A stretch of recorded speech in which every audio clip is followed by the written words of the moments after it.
I'm Bronwyn Williams, and we're back with a small print. And today our guest is Songezo Zibi. As always on the show, we ask our guests to introduce themselves. So Songezo, can you tell us a bit about who you are, where to find you, and what you're doing in this world right now? So my name is Songezo Zibi. I'm 46 years old, turning 47 in a few days, actually, on the 28th of December. I'm a Capricorn, and I live in Centurion in Gauteng. I am with the Rivonia Circle, which is a non-profit company at the moment, but I've had a long career in corporate organizations at Volkswagen, at Xstrata PLC. I was editor of Business Day. And then I spent another 5.5 years at ABSA before stepping out to do what I do now. So what is it that you do now? Tell us a bit about the Rivonia Circle and what you're building there. So the Rivonia Circle is, in essence, trying to rebuild South Africa's democracy by collaborating with many other organizations, which are civil society organizations, business, and political organizations. So this is a political task. It's a very political task because democracy is a political issue in and of itself. And one of the things we are particularly trying to do is to build political alternatives, or an alternative politics, which is premised on civic engagement, on active participation in local and national political life, and people really exercising what is usually called people's power. Can you explain a bit about that? How would you define people's power in the current context? So democracy is a system of self-government. That's what it is. That is why ultimately, when there are big changes that need to take place, there will be a referendum. That is why in a democracy, the public representatives are elected. We happen to call them leaders here in South Africa, but they really are representatives and are supposed to be representatives. And that is why there are mechanisms in the democracy where there will be public participation, public consultation, and so on. So it's a system of self-government. But in order for it to work, as many people as possible need to participate very actively at key decision points all the time. And that is what we have not had in South Africa. I think the term people's power developed a bit of a bogeyman sort of aura in the pre-1994 era, because it was a term used by the liberation movement. But if you look at the United States, where people vote even for the police chief, you realize that that's an exercise of people's power. And people can be recalled or dismissed from their elected positions. That's people's power. So that's why I said at the beginning, we are trying to rescue and build a democratic culture. Absolutely. So I recently read your book, which is actually why we invited you on the show, your new one that's come out called Manifesto, looking at some of the things that we can do better as a society, as South Africa, to fix some of the problems that we have. I think everyone knows the challenges that we have, so we don't need to spend too much time, rehashing all of that. There's plenty of that discourse to be found on Twitter, News 24, and the Sunday Times and everywhere else if you want to go complain and hear about what's going on there. What's more interesting is some of the problems that you've identified, the underlying root causes of why things aren't working, some of the poor incentives that we've set in place, well-intentioned policies and systems and procedures that, unfortunately, given enough time and given the fact that if there is a loophole, some human being somewhere along the line is going to find and exploit it. That is just human nature. And that's why perhaps we need to relook at some of the systems and structures that are supporting what is supposed to be our democracy. That's the one sort of thing that you've identified. And the other thing you've identified is what you started talking about now, this idea of the fact that democracy isn't a passenger ride. It is it's a system that we have to actually participate in as individuals. It's not something that's left only to the government. Otherwise, you might as well have just a non-democratic government if you're not actually involved in that process. So on the one hand, we might need to actually change the system so people can be more involved in the democratic process. But on the other hand, we need to get people to have some sort of degree of agency and responsibility for sorting out what comes next.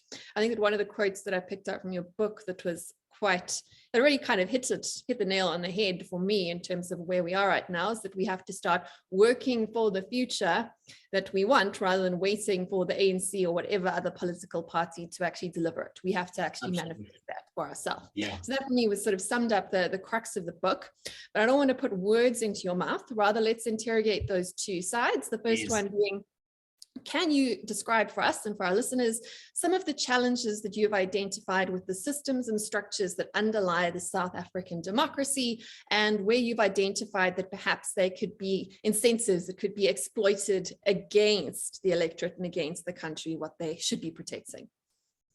Yeah, thanks for that. Look, I was old enough to vote in 94. I was lucky. I just made it.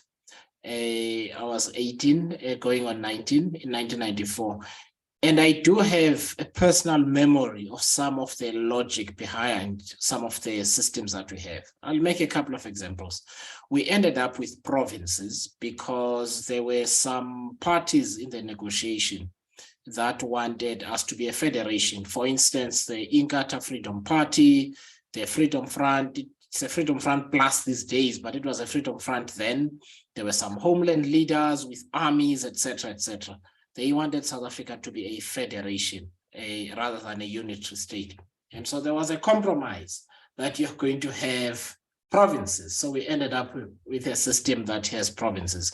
The ANC, for instance, had always wanted a unitary state, as an example. So that's one example. The second example is, if you recall, we came from a racially divided history. And there was a fear, a genuine fear, that if there was democracy, the racial minorities in South Africa would be basically crowded out of the political system, because you have to win a constituency. And if you are white and the country is integrated, you may not win in that constituency. If you're Indian, you may not be able to. The colored community, etc., etc. So these calculations were done to say, okay, let's have a proportional representation system to make sure that all the races feel adequately represented. There was a party called the Minority Front, headed by Amishan Rajbansi, for instance, NNN, right? And these things were important for securing the peace in South Africa at the time. The question I ask is, well, are we still trying to secure the peace? Are we trying to build a democracy and a country that works? I think after 30 years, we can say, well, we've got a different type of violence. It's actually crime, is the violence that we should all be dealing with.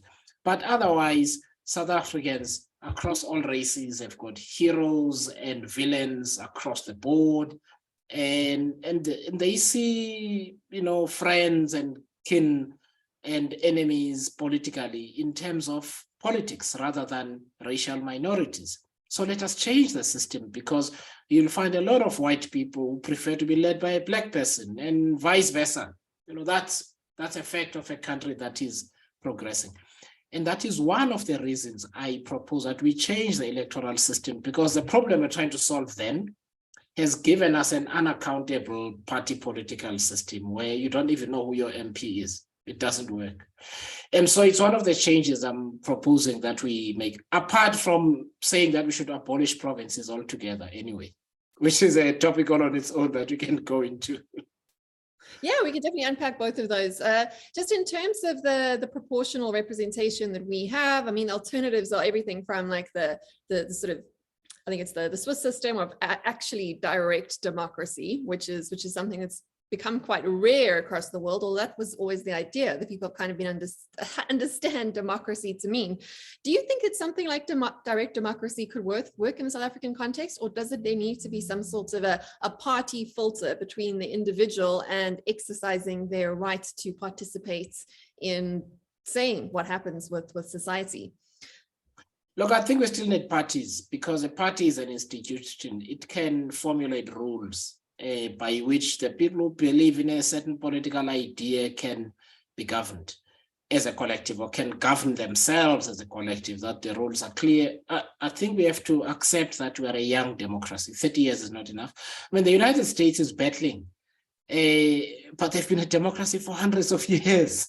They have very similar issues to us, though. I mean, in terms of the fact that parties get between the individual and what they actually want to vote for. The sort of party pack democracy where you're picking off a set menu rather than getting to actually vote for the issues and causes that you want directly is of course always going to dilute any sort of participation, also efficacy of individuals.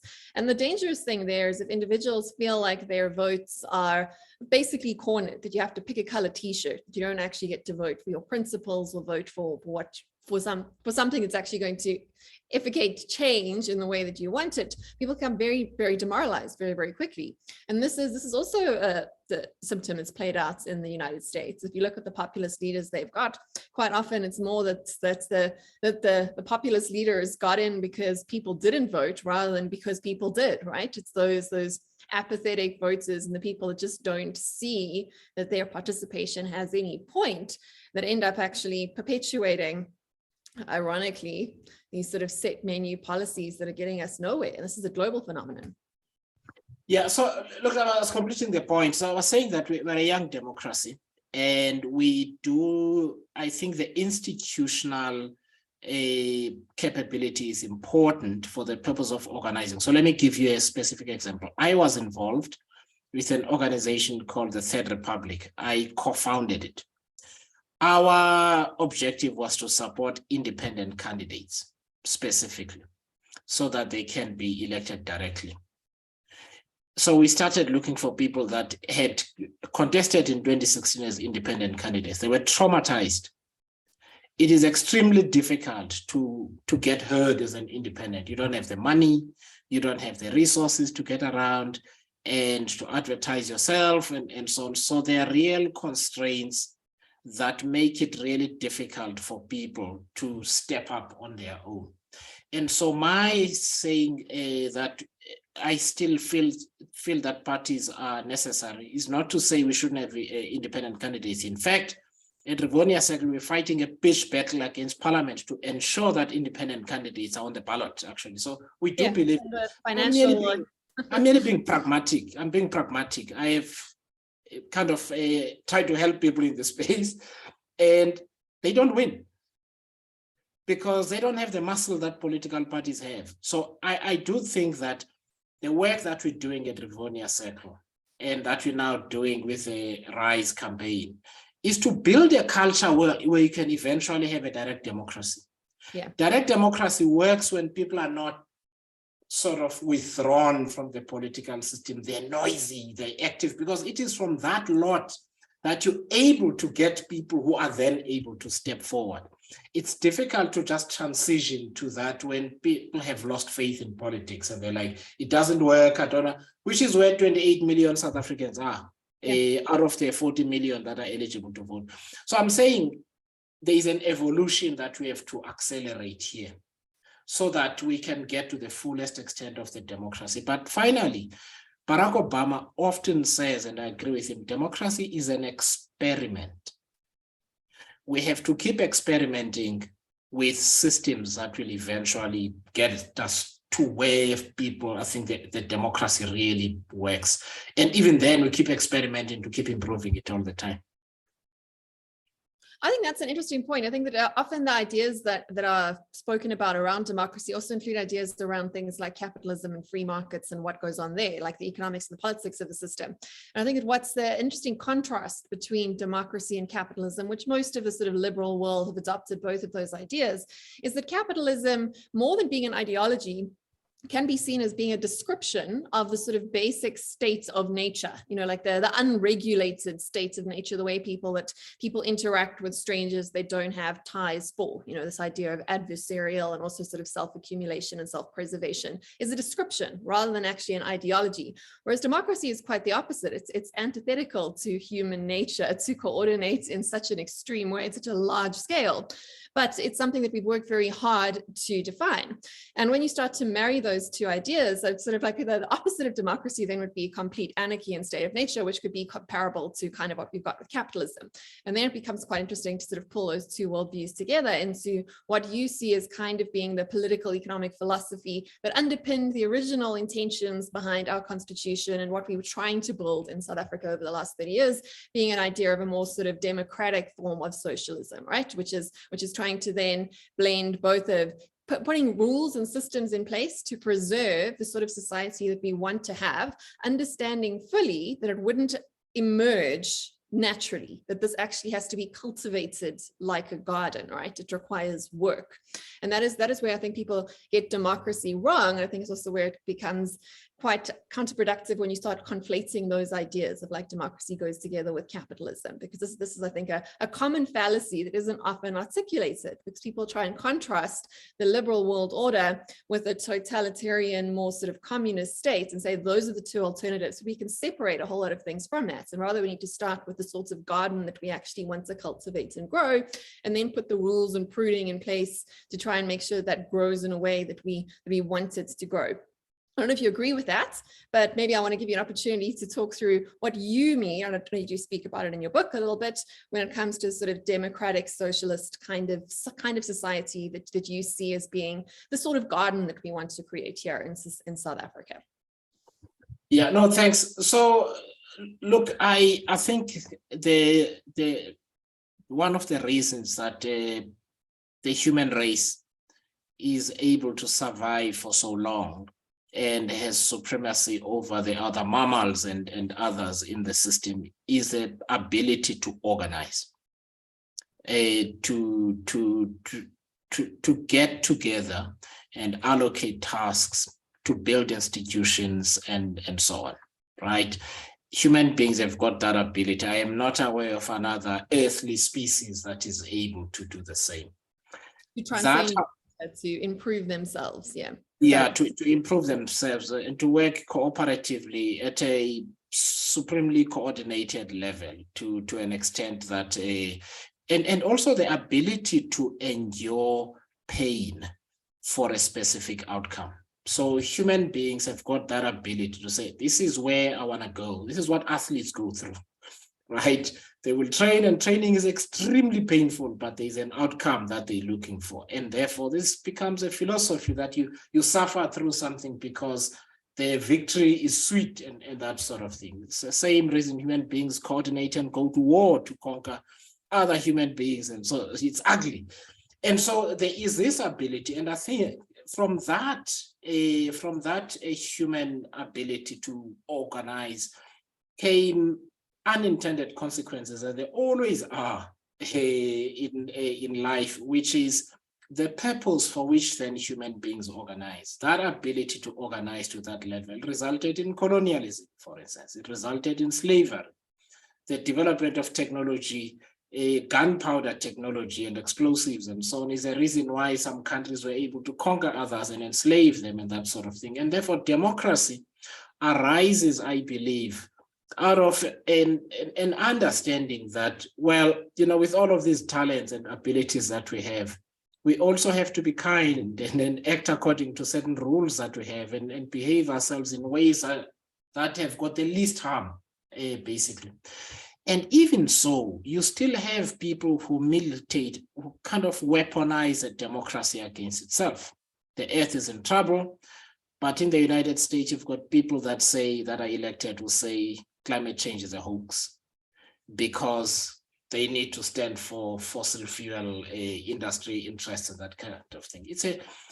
I know I'm being long-winded, but I get to democratic socialism or social democracy for the following reasons. There is no democracy that operates in a vacuum. The United States has got the system it has because of its own history. Correct. It's a crazy system to me. Makes no sense that you can win 8 million votes more than your opponent and your opponent wins. Like, what the hell is going on here? But that's a system they've chosen. It's got a history and they've got to deal with it. In South Africa, we have a history, a very violent history where for hundreds of years, we've tried to resolve our differences through violence, through war and conquest and so on. And as I said earlier, this is extremely painful and harmful right across the board. And so we can't do that anymore. I think what democracy tries to achieve generally is justice. What's fair and what's just, the just thing to do? Answers to that question are contextual. I believe that South Africa's constitution is social democratic in nature. What are the values of social democracy? It's freedom.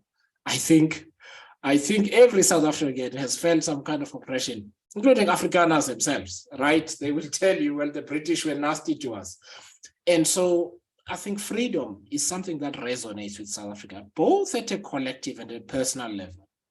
The rebellious spirit that you find in South Africans is a good thing, because it also ensures that the collective must never really become an oppression on its own, because you are in the majority. So our constitution has built this system where individual and group freedoms are guaranteed or must be protected. And I think that's important. Justice, again, the thing is about how you interpret those things in our context, in our South African context, and then the global context as well. And so I think South Africa's constitution is social democratic in that, given the history that we have, there are certain interventions that need to be made in order to make sure that you can deliver justice eventually.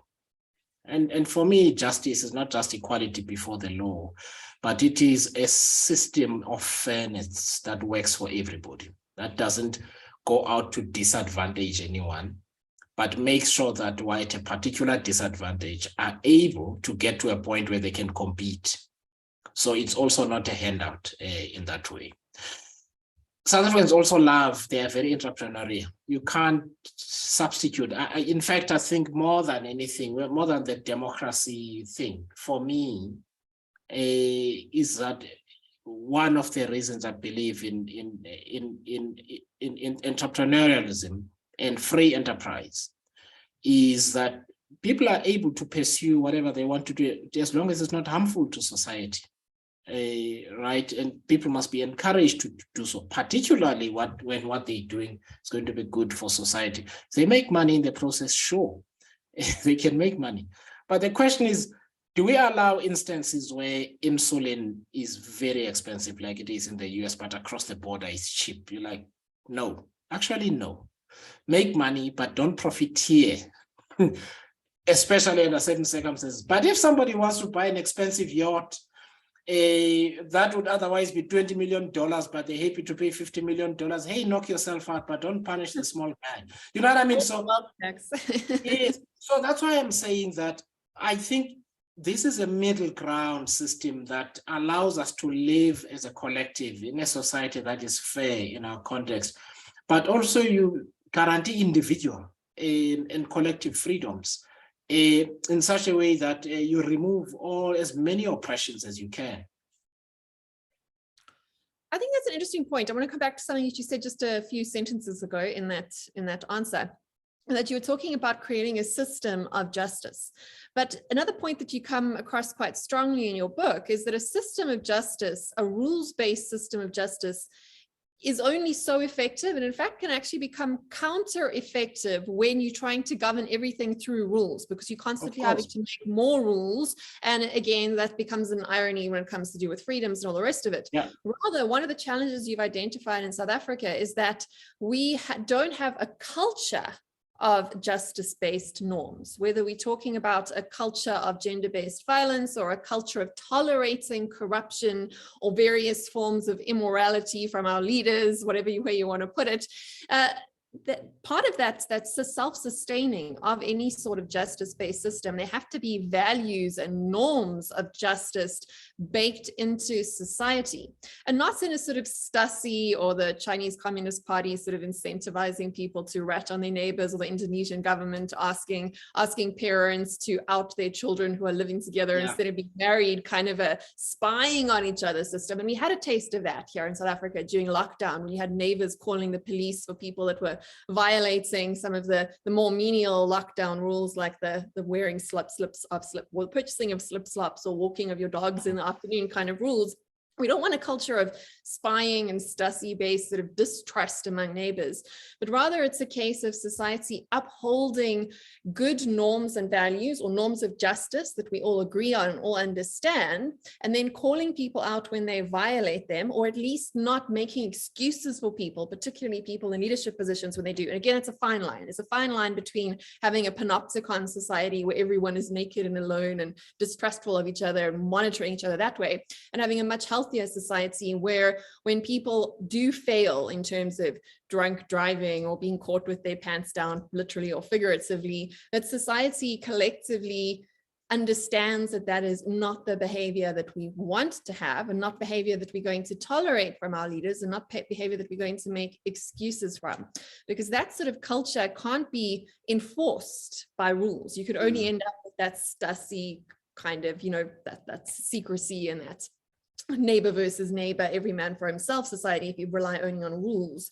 So how then do we cultivate a society where we actually build values that reflect the justice and the sort of society that we want to have from the ground up? So we don't even need the rules. That's the ideal society, right? Where everyone is an independent man, woman, whatever, who makes choices, good choices for themselves and for their society, because they know that it's the right thing to do, and that's in-baked, that we don't need prisons and law and order and all these things. Of course, that's a pipe dream, but the more that we can self-reinforce those values, the less we have to worry about building perfect systems, because there's always going to be loopholes. There's always going to be incentives that go wrong further down the line. And the most resilient way to do that is to change values. So I know you've written a bit about it in the book. I don't know if you'd agree with that assessment, but let me give you that. I want to even take it down to a much simpler level. So I'll assume that you drive. And so I drive in South Africa, and I've driven in Europe, in Germany in particular. So let me share an experience you'll recognize instantly. If you joining a highway, the cars that are already on the highway typically don't give way to you until you run out of road. Yeah, you might have to drive in the emergency. And now you are trying to look ahead, and you're trying to see behind you at the same time. Now, if I see somebody joining the highway, I slow down or I move over to the next lane. Because how else must I look ahead and look to the side at the same time and still drive safely? Right? It only makes sense. Now, in Germany, which is where I had this realization, the rule is if a car is joining the highway, you move over to the next lane or you yield. Makes sense to me. It just makes sense. It's fair. It's right. Right? There are lessons in that. Because in the bigger scheme of life, that lesson also says that if I have better means than the next person, sometimes I must just say it's fine. The person with less can go ahead of me. And I sometimes use the analogy of people watching a game, sort of peering over the wall. One is tall, the other is short. The tall one has a platform on which they can stand to see even better. The short one doesn't. The one is your friend or your neighbor. What do? Do you say, go and fetch your own platform on which you're going to stand, otherwise you're only going to listen to the game? Or do you say, listen, I can still see, so here, take mine. And then both of us can enjoy the game. Now, in a world of ideological dogmas, people will say, I'm a socialist. I don't think I am. I'm not taking away your ability to watch the game. I'm not pushing you off the road. I'm just saying, Bronwyn can't see behind herself. Like, just move over. It doesn't hurt. Please, just move over. Make it possible for her. And then both of you can get there a lot quicker. But you're going to cause an accident because you feel like, no, I was here first and she must wait. It's that thing where I say you need a careful combination of rules based on principle in order to build a culture rather than being too specifically prescriptive. Because I saw this in Germany and I now do it here. It's not in the rules here, but I just think it's right, so I do it. Okay?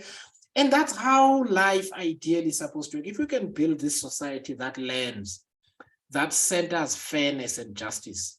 As a value, yes. As a value. Not because you have to do it, but because as a value. Because if you force people to do things they don't believe, trust me, human beings are very innovative. They will always find ways of gaming the system, right? You always don't need another rule. It's like people in Iran drink, right? Alcohol is supposed to be prohibited, but hey, they do. But Muslims in countries where there's alcohol don't drink. You're like, this is the point. The point is work on the values as far as possible, and have a set of rules that make it easier for people to accommodate those values. Because if you have no rules at all, you then have this contestation. So if the value is we need to save the planet, right? We need to make sure that everyone is healthy. And this is what I say to my friends who advocate for coal. I say, it bothers me that so many people have got respiratory diseases on the coal belt where the power stations are. I think it should bother you too. Are you saying you don't care? No, that's not what I'm saying. I'm like, no, but you get me. So I know this is hard, but we have to work hard at making sure there are fair outcomes for everybody, right? We want the jobs, and at the same time want people to be healthy. So the question is, how do we achieve this in an environmentally sustainable way? Don't be afraid of the hard work that we have to do to imagine new possibilities. And I feel that what we do is, because we don't want to imagine new possibilities and pursue them, we then default to a manipulation of the rules so that we can get what we want at the expense of others. And that's not justice. No. Yeah, and that's my point. So I agree with you. The values are more important to me than the rules. The rules must be to enable the values. Unnecessary, but then it's not like, is it sufficient, right? Like, no, the rules are never sufficient. Listen, but they're necessary. They're necessary, but not sufficient. There's a lot of work that has to be done to participate. And there's a limit, by the way, because I hear some of my friends in politics say, we need a death penalty. I'm like, listen, if the death penalty worked, we would have the death penalty and never have to hang anybody. Because now everybody is scared of the death penalty. And therefore, but guess what? You will still need to hang people. So it doesn't work, right? So you can only go so far with the rules. Yeah. Absolutely. In terms of the rules, and you're talking about rules in terms of justice and economic justice, and also the way we create trades. Obviously, the sort of trades that have got us into the position that we are, got us into the point where people are very anti ideas of free trade, free markets, capitalism, all of these sorts of things, are because all too many trades are win-lose and not win-win.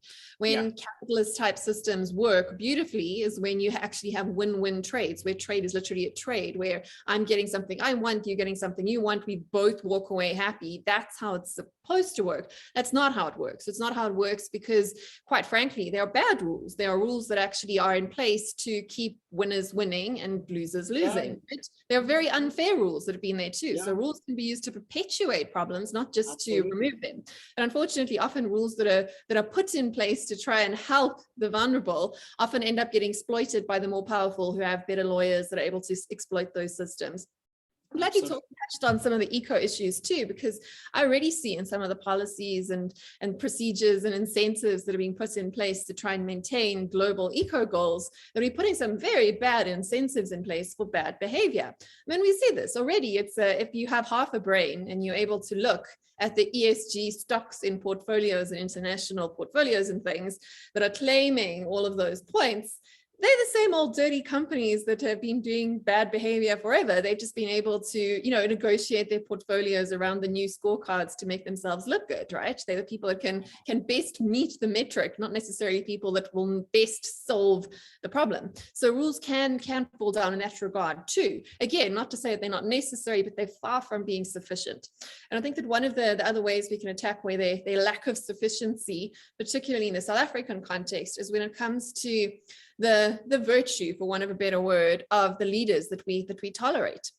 Like you say, and you use examples in your book of what happened with, say, in the United States, a more mature democracy again, and obviously it's more comfortable to sort of use them as an example than ourselves and our own characters that are still in play, is that in the past, if presidents were caught with their pants down or caught in a compromising position in terms of their family or in terms of their values or in terms of being caught in some sort of, even suspected of dealing in some sort of corruption, they were impeached at worst case scenario, but more likely they resigned mind, because society wouldn't tolerate a person with that lack of character getting onto the ballot or representing them.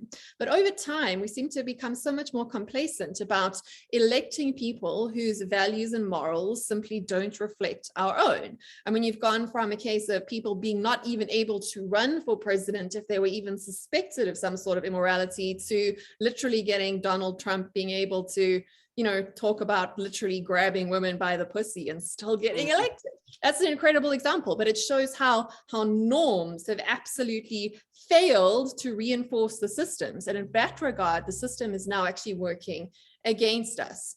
There seems to be no consequence, no social consequence for very poor charactered people getting into positions in power. Instead, we make excuses around them. And of course, we've got our own selection of many selections of examples to pick from on our own table here.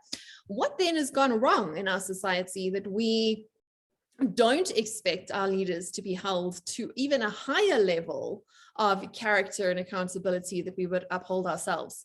And many social theorists have lots of very controversial opinions on this, everything from sort of the lack or the diminishing impact of religion in people's lives. And I'm bringing that up because you yourself mentioned the whole Muslims don't drink in Muslim countries, even though those products, or in even non-Muslim countries, because they take their faith and their religion seriously, and that upholds their values.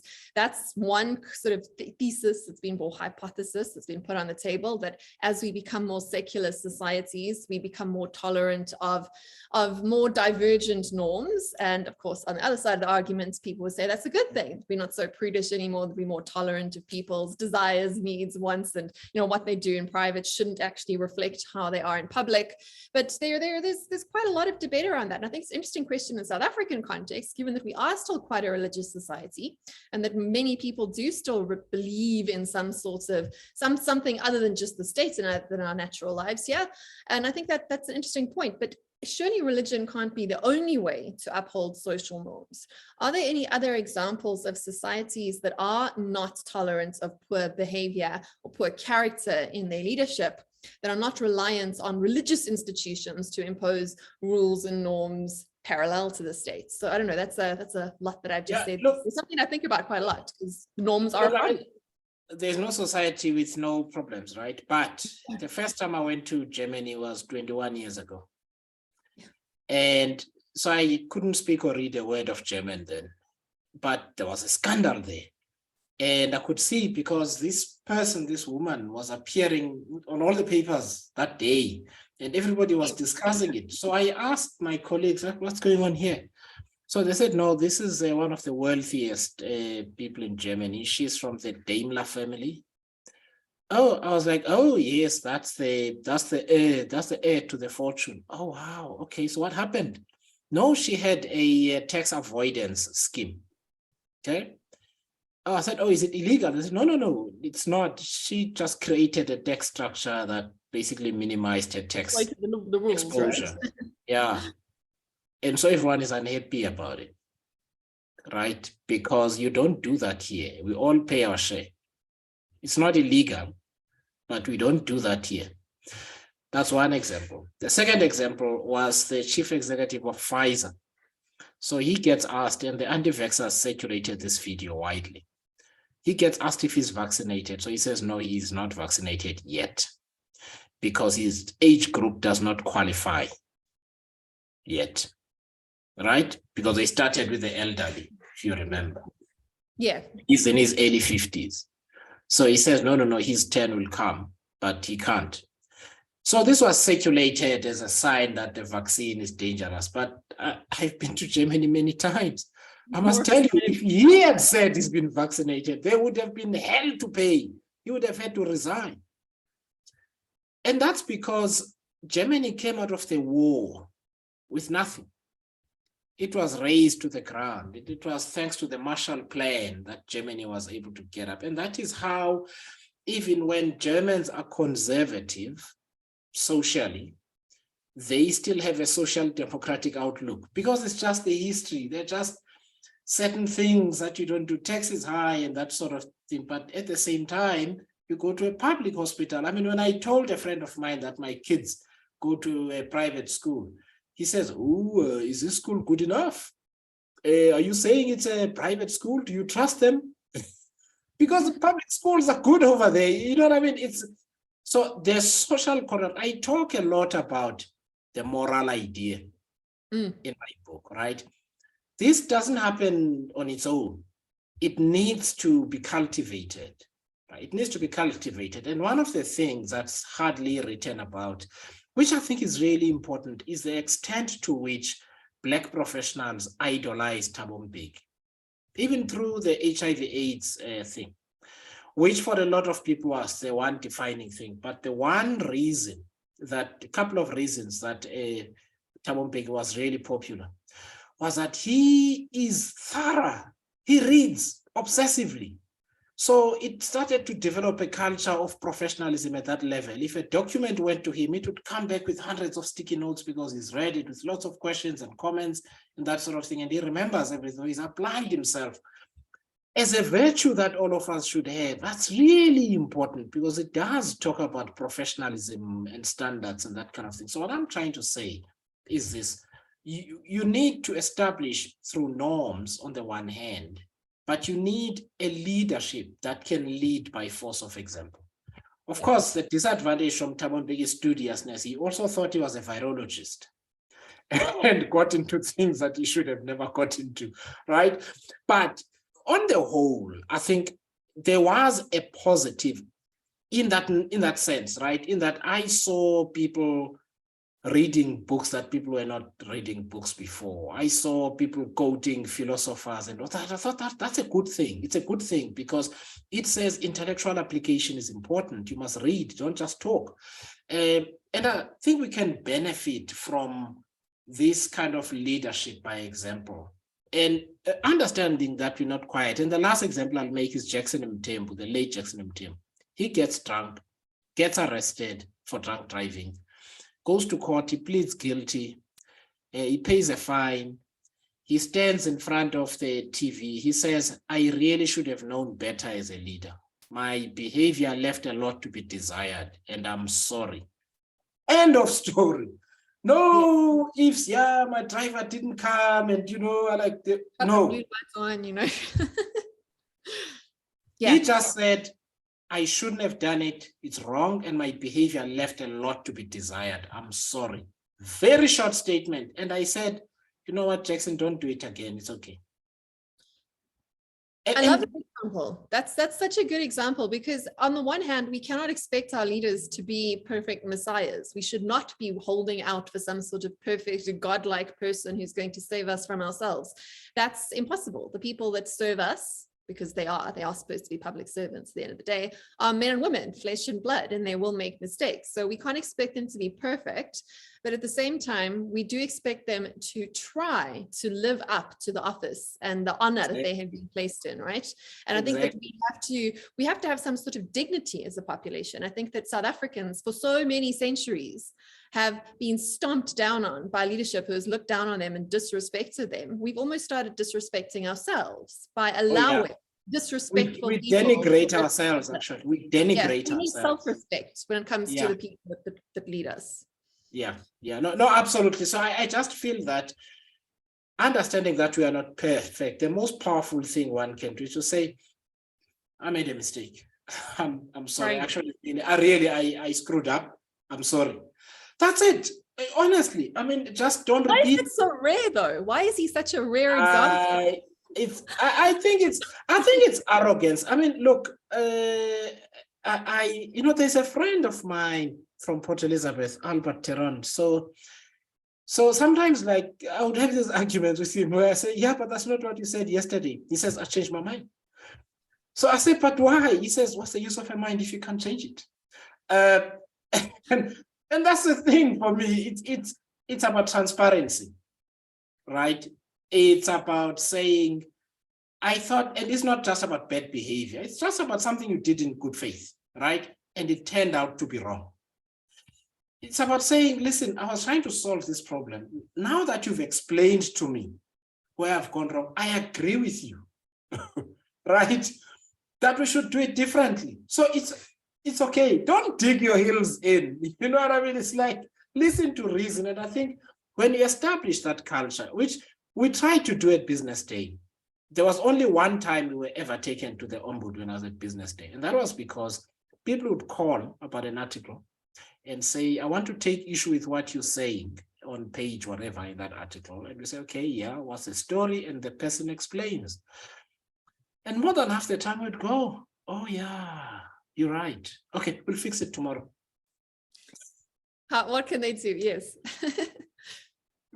Don't worry, we'll put a correction on the same spot where the article was. If it was on page 1, we'll put it on page 1. If it was in the center, we'll put it in the center. We'll create a box there and say, we made this error yesterday. This is the correct version of it. All the time, people would say, thank you. That's it. End of story. It doesn't escalate any further, right? And people say, hey, you're a great editor. I'm like, we made lots of mistakes, by the way. It's just that when we made them, we admitted them and we corrected them. And you move on. And people don't hold it against you. It's liberating. So liberating. But I think that one of the key points there is that idea of getting self-respect back into our society, because self-respect is a prerequisite for making good choices for ourselves, but it's also a prerequisite when it comes to really respecting other people, right? And I think that we have had generations here in South Africa that have been brought up, even educated, to have low self-esteem and low self-respect. And we've made some changes post-apartheid, but we have not made all of them by any means. I mean, the gender situation in South Africa is definitely worth pausing for thought. We clearly don't respect women, and women don't respect each other either. I mean, like, I'm often guilty of this too. That's one of the issues we have there. Obviously, there's still the issues of race that underlie this too. It comes down to both self-respect and respect of others.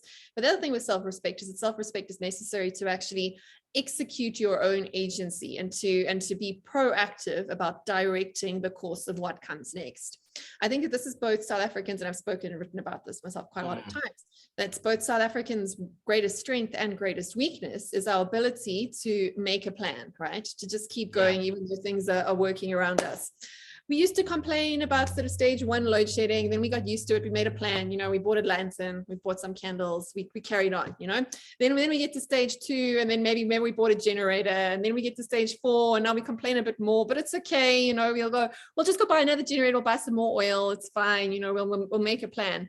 And the sort of frog in the pot analogy can be the problem over there, that we become too complacent with leaders failing us, with systems failing us, and that we don't have the self-respect to stand up for ourselves and to actually say this is not okay. On the other hand, that can become a huge strength, because we do show that we do have the ability to make a plan for ourselves, to work outside of systems that are failing us, in things like setting up sort of shadow governments, or what have they got now? I think there's some sort of smart community systems that are being put up where residents are organizing, using digital tools to literally clean up their cities, to invest in community energy projects, these sorts of things. So on the one hand, that passion and that ability to make a plan, to look after ourselves, and even to look after each other is a good strength that can be harnessed. But on the other hand, when it's used to effectively prop up a poor system backed by poor leaders and to actually sort of buy them time, that can become our weakness too. So I think that the challenge is for us to have the respect to call our leaders to account and to actually get involved in changing the systems. Because if we're always working outside the system, solving those problems, the biggest challenge that I see with the self-reliance of South Africans just getting on and doing it, is that doesn't fix the differences between rich and poor. The wealthy are much more able to take care of themselves. They have alternatives. And then we will never get to the justice thing. So we can continue on, even if things get much worse, even with worse leaders, making a plan, being tolerant, being patient, making do with what we've got, being quite accepting, which we are. We are astonishingly accepting. There are very few populations across the world that would not have had daily, never mind annual insurrections, if based on the sort of service delivery breakdown that we've had here. Europe, I mean, Europe's now there's many countries I can point to examples where the military is being called out to the streets to preempt, riots against failing service delivery on the energy side or whatever else. We're very complacent, but we shouldn't use that complacency as to excuse things that really should be being done better. We have to use that energy to fix the system and to replace the people who are letting us down. And I do think that self-respect is a big part of that. And that's a big part of rebuilding those sort of values and norms that we just don't accept what we've been accepting. Like an abused woman that just sort of accepts the abuse and sort of, to keep things nice for the kids. It's a horrible analogy, but that's basically South African citizens are in that position. And everyone around motivating for this, for sustaining that sort of environment and relationship for many reasons. Look, I think that, I've got two comments on this. Firstly, I agree with you on the principle, 100%. We also don't calculate the actual cost of doing this, right? So I often make the example of the mobile insurance pointsmen. They're great. Honestly, I love them, okay? I just wish we didn't need them. Yeah. I wish we didn't need them. So we say problem solved because now they've got so we have these perverse gratifications or incentives where we say, yeah, but it's creating jobs and that. Like, yeah, I get it. Okay, they get paid and so on. But honestly, we should have a society where traffic lights work. Yeah. Okay, and people really stop, not the cause. And people stop at three-way stops and they give each other way, and it doesn't lead to a mess and that kind of thing. Can't we be that society where things work? And therefore, let's not normalize these things. Let us not normalize. One of my irritations about the national health insurance thing is that people still don't answer the fundamental question, which is, by the way, look, I come from a village which is 200 kilometers from, well, these days they are 50 k's away from the nearest private hospital, but it used to be 200 kilometers, right? And there are people who are even further, even from the one that's 50 kilometers away from me. And 98% of them can't afford to go there anyway. So the hospital is there to help those of us with medical aid, and we've got the money, the rest of them can't make. What's really important to me, which I think is a very important obligation, is that we must have a country where there are decent public health facilities for everyone to go to. And they get treatment for 80% of their ailments, which is what we have every day: headache, flu, stomach bug, whatever the case is. We must be able to sort those out at an affordable price, because not being able to do so causes people to spend money they otherwise would save for a decent life in their pension years. Yes. But now they have to be poor. Kids have to go to schools that are far away, and parents spend money on transport. So there are all of these things that cost extra as a result of the dysfunction that we have. That therefore, if somebody begins a private school next to the public school that's not dysfunctional, I get why people go to that private school, but that must not make us take our eye off the ball of the public school that actually should work just as well. Yeah. And I feel this is what we've lost. We're helping us. Yeah, people make excuses. Yeah. We do it ourselves. And so no, there are certain things. Like we're too ashamed to ask for what we paid for as a society. Yes. We pay heavily. We have high VAT rates in the society. Everyone is paying. Everybody pays. Even the poor people pay. Yes. But often more so. We don't have time for my rants about why most of our tax is income tax. We should be taxed different things, but that's a different story. Keep people in their place, right? Yes. But that's a very good point. And I think that there's just tangential to that. The one thing we didn't touch on, I know we're running out of time now, is that you did make the point, and I think it's quite close to how I think when it comes to things like grants and the state dependency, that's a huge problem because it disempowers people again from being able to participate in democracy from an economic perspective. Now, there's a very big difference between grants and social entitlements and social safety nets that are used as a stepping stone to help people get to a point of living a dignified life, and when those sort of grants and entitlements are actually used to keep people in their place by giving people just enough not to starve, but not enough actually to make anything of themselves, but also when it's used to as a political bargaining chip. And I think we're walking on a very dangerous tightrope here in South Africa, as the idea of these sorts of entitlements has shifted away from responsibilities. And I'm talking more about responsibilities on the state side, actually, because people tend to talk, people that are anti-grants or UBIs tend to talk about, oh, the recipient's not going to want to work on anything. That's not the point at all. The point is that people shouldn't have to be on those grants in the first place, and that they're a symptom of a failed society to start with, and that we shouldn't be celebrating getting more people on grants. We should be ashamed of ourselves that we have to have so many people on grants. And I think that sense of shame and self-respect needs to be part of that conversation, that it should be a means to an end, not an end in itself. And I get very discouraged when I hear people talking about things like UBI as being an end goal. The goal should be to keep off it, ultimately. You know, like that's not, it's a means, it's not an end. And it does feed this culture of self-disrespect, I think. Yeah, look, I mean, what we found in our work at Rivonia Circle, at least my experience, is that even the people who receive the grants don't like that they depend on them. Yeah, and that's not acknowledged by politicians or by the private sector. They don't like that they depend on them. They want more, and they want to do it themselves. They want the dignity of work. Dignity. To be able to achieve things on their own and point to something that they've built and that sort of thing. And that's what people don't appear to get. Some people don't appear to get that. Even the people who receive the grants know they're not enough. They're not happy. They want more, but they don't want a handout. People are more likely to ask you for a job than they are to ask you for money. Yeah. I think that was very profound. Like I was watching, obviously we all were during COVID, and like what was going on in social media. I mean, like I'm a trained analyst. We look at this sort of stuff all the time, and we tend to spend quite a lot of time working with the Gen Z group too. And it was astounding for me, the difference in generations' response to the increases in grants that were given out to everyone during COVID.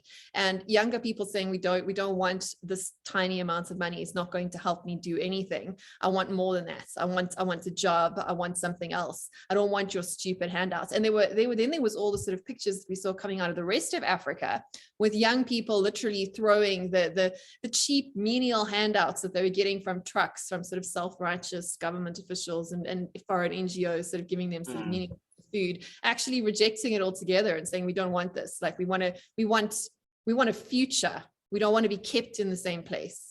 And I think that's where we failed as a society, as public sector and as private sector, which you are right to point fingers at in your book, in that we have even the solutions that we support are solutions that are designed to keep people where they are rather than to help people grow. Yeah, no, absolutely. We can do better than that. We need we must do better than that. Again, I think it goes back to that rules versus values thing. When you emphasize the value, you're more likely to be expansive in your approach, rather than where you've got specifically defined rules, because people then just apply those rules and they walk away and things just never get better.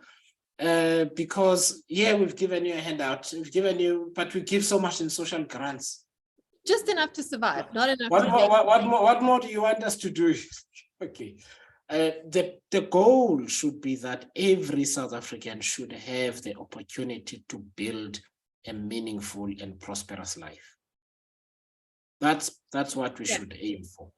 And our work, whether it is in terms of policy, legislation, or voluntary actions as private citizens and companies, if we keep that trying to enable people to have the means to live a fruitful and meaningful life, then you think about the problem differently, because it's about sustainability, it's about dignity, and it's not about sort of just making them survive today and tomorrow, but you're not sure whether next year you have the budget to do it or not.